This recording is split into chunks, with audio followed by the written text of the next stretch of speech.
Right, let's just gravitate the discussion now to what we earlier said, that we shall be looking at the small traders sales tax. And we know that traders operating small and medium-sized businesses started this January paying a 3% tax on the sales to the Kenya Revenue Authority following the reintroduction of the levy, which looks set to hurt enterprises struggling with low revenues.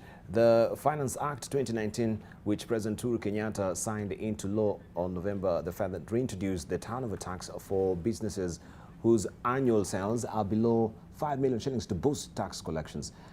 The new tax takes effect, of course, I said earlier, it took effect from January the 1st and will saddle small traders who have raised concerns about deteriorating businesses' conditions with additional operating costs. Now, remember, the Treasury had in 2018 dropped the turnover tax due to its poor performance, as most traders failed to make revenue disclosures. And this is some of the measures the government is actually trying to do to raise revenue now that it has a target of 1.7 billion shillings, trillion shillings, I should say. And they've revised that from the ambitious 1.8 trillion shillings as it is. But is this the way to go? Maybe also I should just pick up a copy of the Business Daily that we had yesterday. And you can see also KRA will be sending spies into some of its companies that are not really submitting their statutory, remittances as well. I'll show you much later in the course of the program as we're discussing. But let's just discuss this. We know the Finance Act 2019 reintroduced the turnover tax for SMEs whose annual sales are below 5 million, which is now what is really happening. It had dropped this. Do you think this is a likely way to go? If it failed before, what do they think about it working now? I think the definition of insanity is to keep on doing the same thing and expecting a different result, according to Albert Einstein. So realistically, you mentioned the target is 1.7 trillion. Yes. In reality, KRA collected 1.45 trillion last year. 1.45. Yeah. So that means that's a 20% increase this year to get to 1.7 trillion. Where is that 20% going to come from in what we call a fiscally constrained economy? So how are you going to raise tax collections in a fiscally constrained economy? And I think the issue there is you need, as I mentioned earlier, either you put in this sledgehammer of 3% turnover tax, which may penalize businesses operating on thin margins, like the kiosks, or you be smarter about it and broaden the tax base and go after segments of the economy who are not paying any tax at all and earning a fair amount of money. So their contribution to the economy is zero, apart from only paying VAT and excise. And I think that this needs thought before it's implemented, because I fear for some of the smaller traders on this 3% tax. All right. Let's hear from Jojo Shuri. I think this 3%, the Finance Bill was signed last year in November, and you could see people are very uncomfortable, especially for people who are in smaller businesses. And of course, as my friend has said, that they tried to introduce it, it failed. So I don't know how possible KRA is going to target these 1.53 million companies to pay the 3%. And it's going to be a tough challenge. Another thing is that they said that initially they had introduced the presumptive tax, 15%. We thought when they introduced this 3%, they'll drop the 15%, but they say they'll do both. But one is advanced tax. And I think for a business person, that is a big burden, because upfront you pay 15% of licenses, and then you pay another 3%. So, and of course, as you say, these smaller businesses, their margins are also drained, they are small. And maybe this is something they need to rethink. And my discussion also, again, I think we need to encourage these startups, the upcoming businesses, to voluntarily register. But they can only register if there's something for them. They have to feed, as Professor said, feed the cow so that the cow is able to produce milk.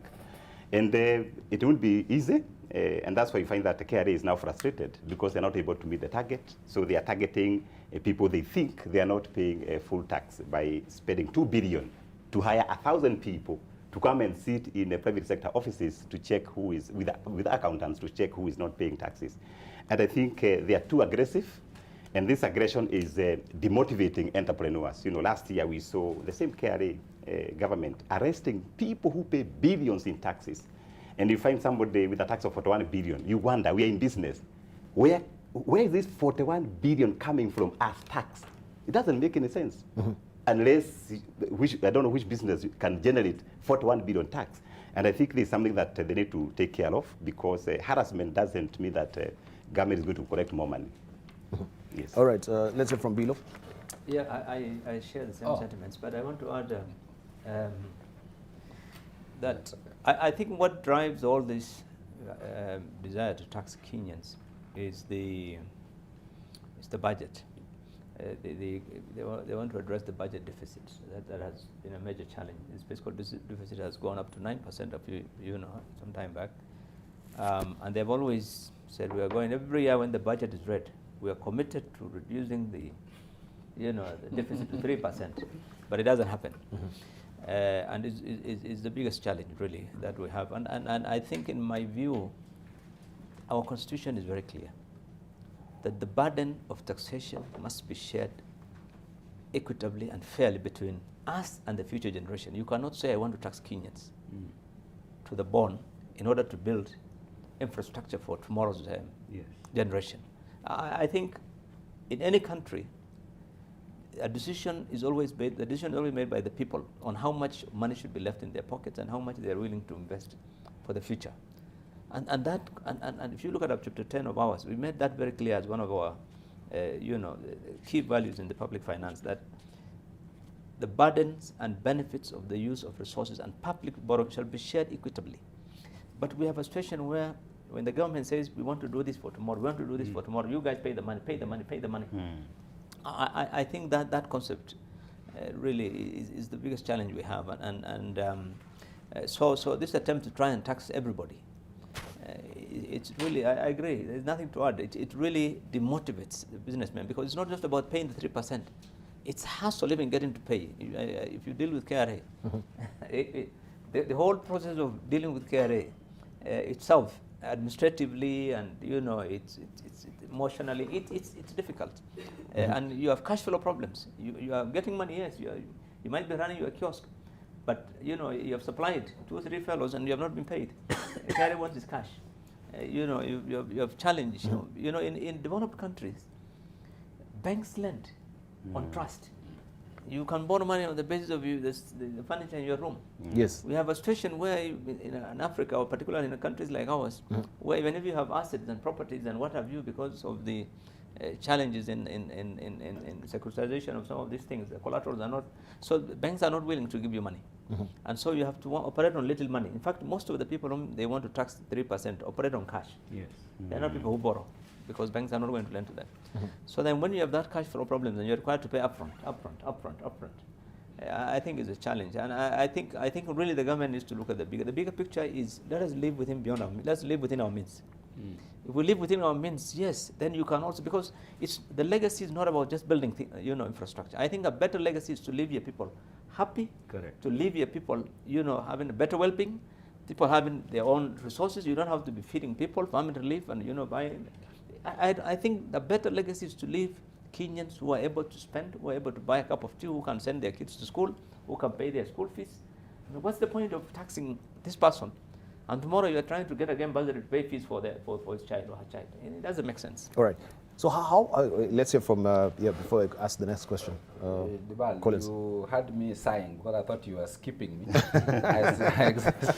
I think the bigger problem is this thing called turnover tax. Yes. Will not solve the problem at all. A friend of mine used to use the word that you're killing a mosquito with a hammer. And I think that is precisely what these people are trying to do. We have a tax hole in the country. Yes. But I think you cannot increase the amount of taxes you collect by a punitive approach. It's not possible, because then you make taxation a criminal enterprise. It cannot be. They tried last year. The president had to tell them, no, this cannot work. Yes. If you continue making, because for people to pay, if you go to developed democracies, paying tax and the obligation of paying tax is something that people are happy to do because you know the consequences. Here, it is a crime. It's like extracting a tooth. Like if I don't do it, I will be arrested tomorrow. A friend of mine was telling me, I have to close my small business. Oh my. So I asked them why. He said, this turnover tax of 3%, I just can't hack it. That thinking is not a thinking of one small business person. It's a thinking of several business persons. And if that is the end result at the end of this year, as opposed to plugging the tax hole, will increase the tax hole because many more will not exist for them to pay. If you look at what has happened, going back to the NSC debate, as the number of big companies closed, initially we just ignored it. Now it has tax implications. In my view, they just need to drop the turnover tax completely. It simply does not make sense to ask people 3%. I think we need to be much more serious on two things. Number one, we need to, as Sachin said, we need to broaden the tax base. Ask ourselves, how do we bring in more players who are not paying? Not how do we collect more from those who are already paying. That's not broadening the tax base. The second, and at the risk of repeating ourselves, we need to start reducing the places we spend our money on beyond austerity measures. That's what we need to do. I think people have even spoken here in the past, as opposed to big four, let's just be honest and say, let's do big one. Because then the pressure is a pressure that increases the amount of things we need to spend money on. That money does not exist. You know the ball in your house, when you find that you have little money, you start dropping things. So I'll drop X, I can't do this, let me do Y first. And I haven't seen us dropping X. Deliberately saying this we are not doing, except austerity measures. And I think that's the place that CS Yatani needs to go in. Lastly, I don't know whether it is the ministry that CS Wamalwa is in charge of, which is also in charge of planning. I don't know which one is the ministry in charge of planning, because I thought that at some point we had a PS of planning a few years ago. We need to hear the role of that planning process much more. The reason why I say so is, unfortunately, since the Jubilee government came into power, planning has been reduced to the back burner. Even the release of the economic, the development, the plans every year, the economic surveys, is not taken with the seriousness in terms of how it then affects our implementation. And I think that's where we need to go. These reactive processes will not help us. Today you want to increase this because you're trying to plug holes as you go. This idea of doing things as you go is good for an informal process. It's good for a small thing. It is not how you run a country. Bring out a good point. If you look at the budget the last 3 years, the budget is approved in June. August, 2 months later, the budget is going to be revised. You want to reduce? Supplementary. You approved it in June. In July, no, that budget, something is wrong. We are going to revise austerity. Cut down this, cut down that, no money, no expenditure. So it clearly shows you that the planning is not being taken seriously. I think that's a fact. The current permanent secretary and it's now called National Treasury and Planning. In there is Julius Muya, who was head of the planning. So I believe there will probably be better correlation now between the planning and actual treasury function, which is how it should be. But I think one of the reasons why people do not feel they want to pay tax is because they see the on this, or we overspent on SGR and we did this, that, the other. So if there is responsible and accountability for the spend, yes, I believe that will attract more taxpayers to the base. Right now there is complete discomfort with the public to actually accept that the government's actually going to spend my taxes wisely. Right. Let me add one point. Sorry. A few years ago, the government, not this government, the previous government, they made a deliberate decision to move away from direct taxation to indirect tax, to get more people into the tax. And this is by expanding VAT. Yes. And today we have VAT on literally everything, from everything. So all of us, every Kenyan, the 47, one way or the other, you are paying tax through VAT. And VAT is now the largest source of revenue for the government. I think the government should not get the perception that there are people out there in this country who are not paying anything. I think people are paying taxes. I mean, every time you buy your bread, your loaf of bread, or your, everything you're buying, you're paying tax. So it's about how to prudently use the resource. And this is why really the government needs to look at the future and this generation and be fair in terms of how to tax Kenyans. You don't have to really tax people. People are should be allowed to spend some money and have money in their pockets and spend themselves. Yeah. Right. So let's try also gravitate the discussion towards now how KRA will try and implement this, because we had this also in the Business Daily yesterday, as I mentioned, that KRA will be posting on workers to tax cheat companies. We may just pick up on that. And this is how they're going to do it. Earlier, I think last year, they said this somewhat as spies that KRA will be sending to some of its tax cheat companies. Taxman deploys staff as residence officers to monitor daily sales to some of these companies that we saw last year, the government really coming down on them as well. So 60 billion shillings is the amount by which KRA missed its target in 3 months to September last year. How is this going to pan out, knowing that you have an officer from KRA within your premises? Initially, it was put as a spy. I don't know now how this is going to shake into place.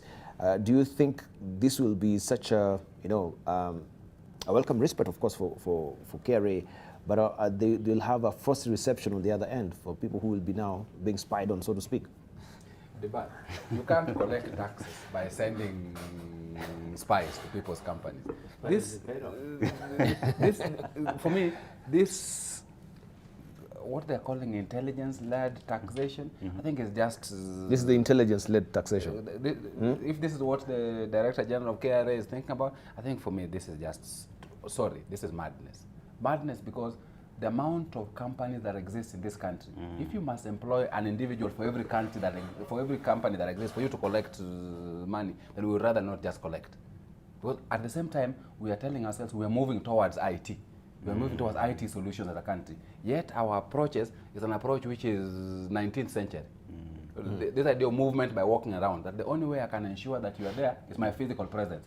If physical presence is the way for enhancing tax collection, we miss it. That's number one. Number two, if criminality is the way for ensuring that there's tax collection, again we miss it, because look at what will happen. First, you'll just ensure that this guy, either he's bought off, because familiarity breeds contempt. Yes. Once he's there every day, you'll find ways. The second, you just say, this guy is there. Let's then just put the foot off the pedal and do things slightly different. People will even stop operating from the companies. For me, I just don't see the logic behind it. It is not sustainable. It will not lead to the desired results. All right. When you talk about privacy and violation of your privacy, or maybe you are really in my face, where does it really? I think if you read that carefully yesterday, it's not all businesses. It's not all the tax cheat companies that we're talking about. They're targeting high risk on their radar, high risk companies who have been suspected or known of evading tax. I believe tax compliant companies will not have an issue. For those but who... is this the wisest fashion it's on how definitely to do it? not. It's an archaic mechanism. It's a sign of desperation, and there are not easily through that. So I believe this is a fishing expedition. It's a sign of desperation for collection, and it will be counterproductive in my opinion. George? I think Kenya Revenue Authority, they are under pressure from the executive to collect money to pay debt, as the Prof was saying. And they are looking for all ways of how they can be able to collect money from businesses, from members of the public. But sending those spies may not be the best strategy, because KRA have got all the records. They know people who have bought planes. We can see those planes in Ikisi. They know these people, and these are powerful people who have been getting tenderpreneurs, government tenders. Yes. And they can actually track the money that has gone out from government to these suppliers. And those suppliers, of course, we are aware that very few who pay taxes. So they can have better strategies to get these people, because I'm sure they have the records, they have registered companies.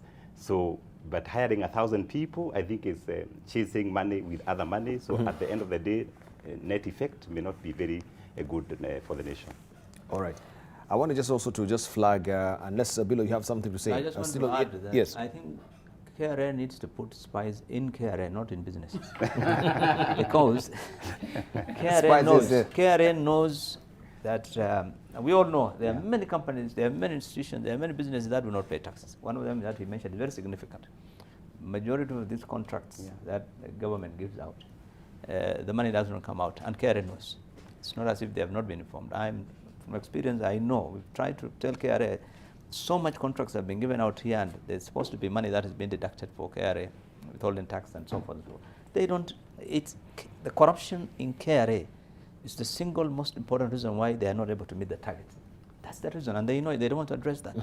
And because it's a systemic problem in the whole government. And so unless you really deal with that, trying to weaponize or militarize the economy does not change the situation. That fundamentally is that sickness that they need to address. All right.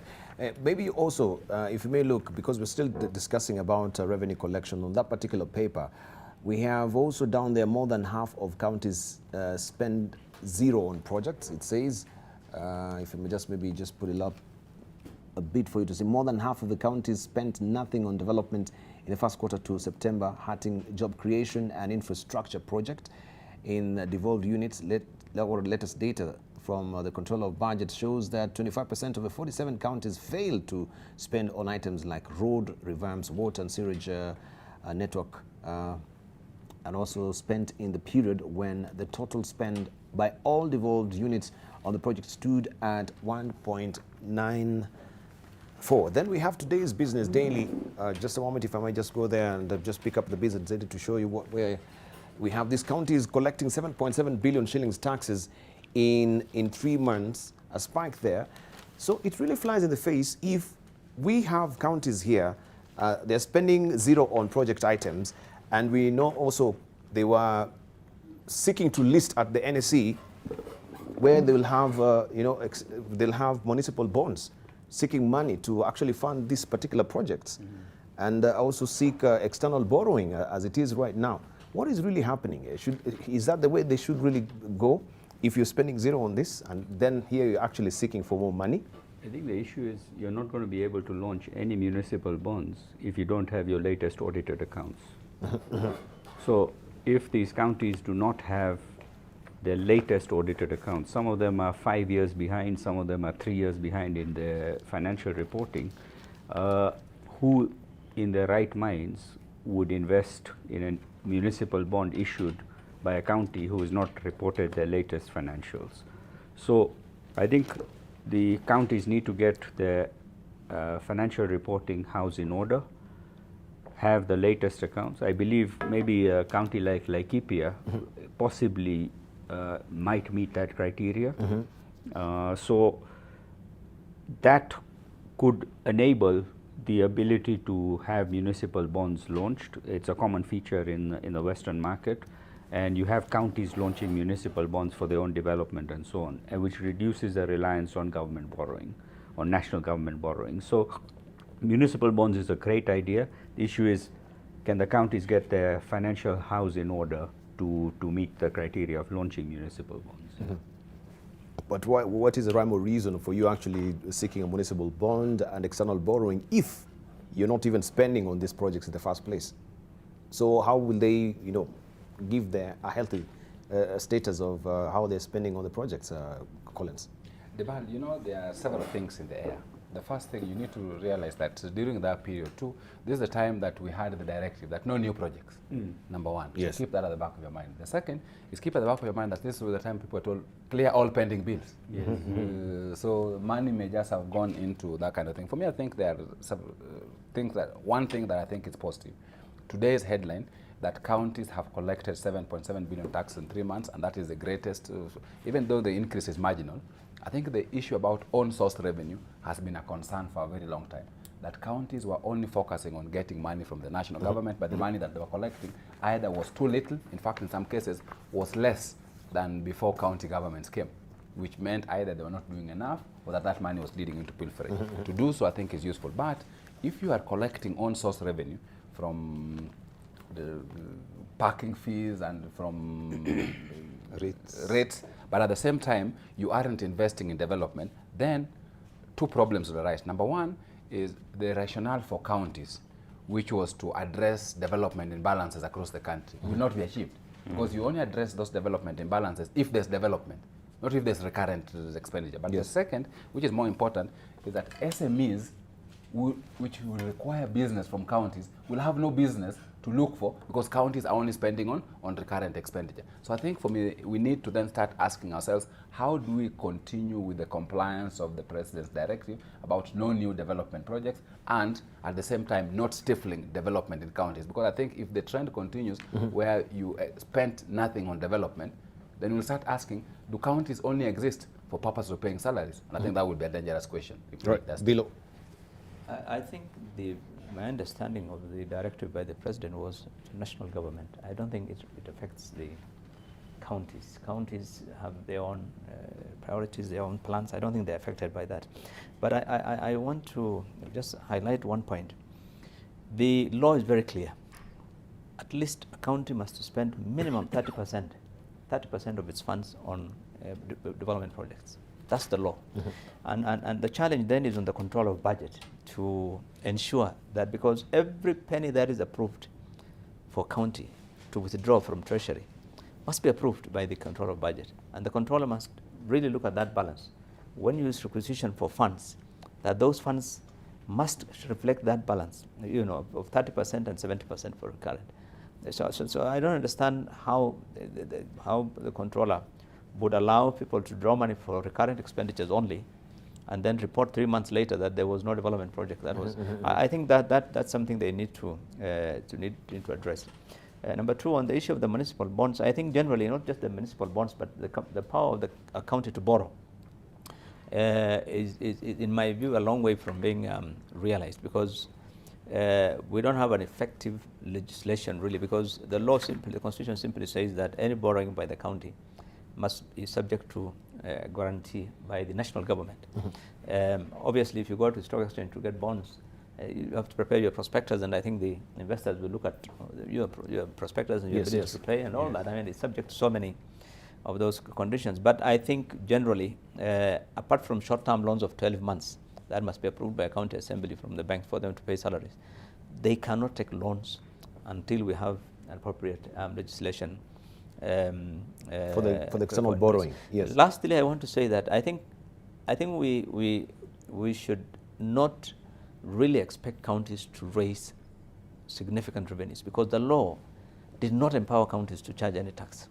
The constitution is very clear that all taxes will be collected by the national government. If you look at Article 209, very clearly it says only the national government may impose those taxes. The only thing that a county may impose, it says, is property rates, entertainment taxes, this one's on food and so forth, catering and so forth, and you charge for services. The only thing they can do is charge for different types of services. So I don't expect really county revenues, because they cannot tax. So the counties, as it is then, from the constitutional point of view, it's crippled in terms of if they want, resources, the delays that have been coming from the government, yet they're not really empowered by the constitution. I think national government misses the point that, look, we deliberately said that all revenues, all taxes must be collected at national level and then shared out equitably to the counties. But when national government thinks that this is ours, you guys, you cannot be giving. I think national government is really missing the point, and the constitution is very clear on this. George. Of course, we are working in the counties, and we have seen the new trend in the counties. If you go to county like Meru, Kisii, Kajiado, they have actually tripled their revenue, especially on rates, the signages, advertising, services. And what they are doing is that they are automating. So they are able to capture more business people to pay taxes. And of course, we have our own issues in the counties because of double taxation. Maybe your car has got an advert. It crosses Kiambu, and the advert is for Nairobi, for example. They will stop you and say, you have not paid for this. So of course, there are those challenges there. But we are going to see more money, see counties raising more money because of the new ways of automating the collection. The reason why you see they are very aggressive is because for the last couple of months, people have gone without salaries in the counties. And now the governors are rethinking how can we do to generate our own money. And of course, they've been able to lobby to get more money. I think 2019, 2020, they're getting over 370 billion to the counties. And for us in real estate, I think we are happy because when they get money, less harassment in the counties. Because when they don't have money, you are delivering materials for construction, they actually pitch at your gate to pay 3,000 per truck. Yes. Right. Sachin? I think I agree with Mr. Kero. The counties, there's too much taxation which is raising the cost of product to the consumer because of trading across counties. You cannot have cesses being put into place at different counties just for goods to travel across that county because they are collecting revenues from national government. You do not want to keep on burdening the cost because at the end of the day, what are we talk about our competitiveness. How are we going to improve our competitiveness if we keep on putting levies of this much on flowers to cross this county or on produce across this county and so on? Let's have some sanity in this conversation. When you talk about advertising fees across counties and so on, let's put in a simple mechanism of one national license fee for advertising. You cannot keep paying vehicle fees in Nairobi County, Kiambu County, Nyandarua County, and so on. This is madness, especially, for example, you're transporting bread across. So a lot of companies have actually switched back and just put no branding on their vehicles, and the counties are losing revenues as a result of this. Right. But just a small issue. I think, Bill, counties can impose taxes. I think what is the trouble is double taxation. I think what is the trouble is national government assuming that the money they collect is only theirs. But if you look at Article 209 exhaustively, 209.3, actually 209.1 says counties, it's only national government that impose the following taxes. That's VAT, that's income tax, that's customs duty. But if you go to 209.3, counties may impose property rates, may impose entertainment taxes. If you come to today's headline, today's headline says that they have generated own revenue from things like parking fees, business premises, and land rates. That is what they're. I think what is much more, what requires much more focus, and that's why I agree with both Bill and Sachin, is on two things. Number one is how do we ensure that the money that is generated nationally is generated in a manner that does not stifle, so that people, we don't have a competition between national and county government in terms of I also want to tax. Number two, how do you ensure that the money that is generated both from the national level in terms of the taxes, but also from the county level in terms of own source revenue is actually collected effectively and distributed fairly. I think that's where the focus must be. And the challenge has been on both sides. One, national government assuming the taxes they collect is theirs. County governments assuming that own source revenue is not part of the tax, is not part of the tax regime totality. So those are the two things I think we need to deal with. Right. Is one. Yes. So yeah, we should also be preparing our headline thoughts briefly as we're winding up. Bilo? No, I just want to really, I'm not supporting counties, but I really think that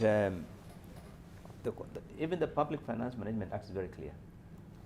A county cannot introduce any revenue raising measure in its finance bill without approval from Treasury. That's true. And this is because of this provision in Constitution that is very clear, which says the taxation and other revenue raising powers of a county shall not be exercised in a way that prejudices national economic policies, economic activities across county boundaries, or the national mobility of goods, services, capital, and labor in the country. I mean, it's in the Constitution.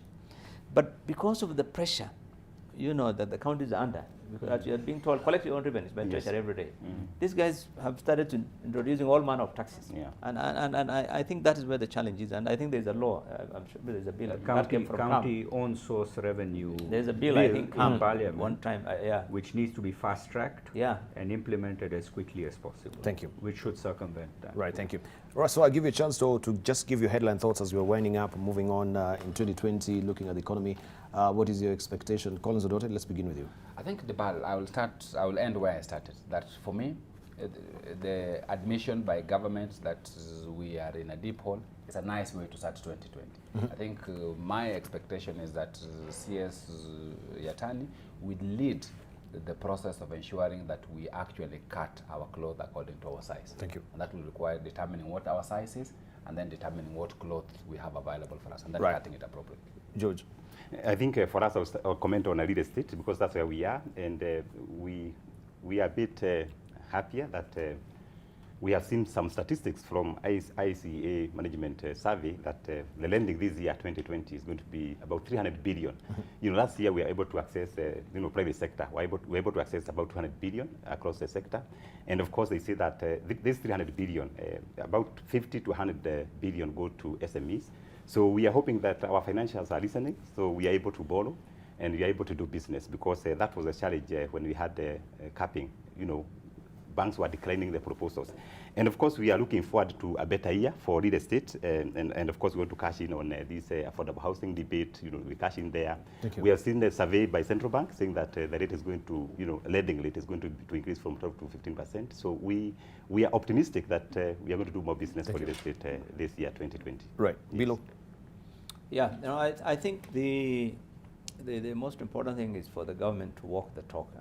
I think the second thing I want to say is that the government probably needs to expand the stimulus that they have rolled out yesterday to other sectors, not just to other regions, not just to some specific regions and the specific sectors. I think we have challenges in many sectors and in many parts of the country, and they need to expand that. And lastly, I think the government also needs to come up with clear policies on the issue of borrowing. Thank you.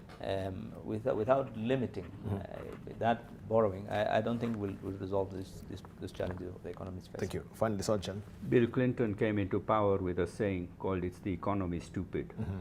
I believe we're at that inflection point here that we just need to talk. We need to hold a national economic summit and talk about the economy and how to make it better.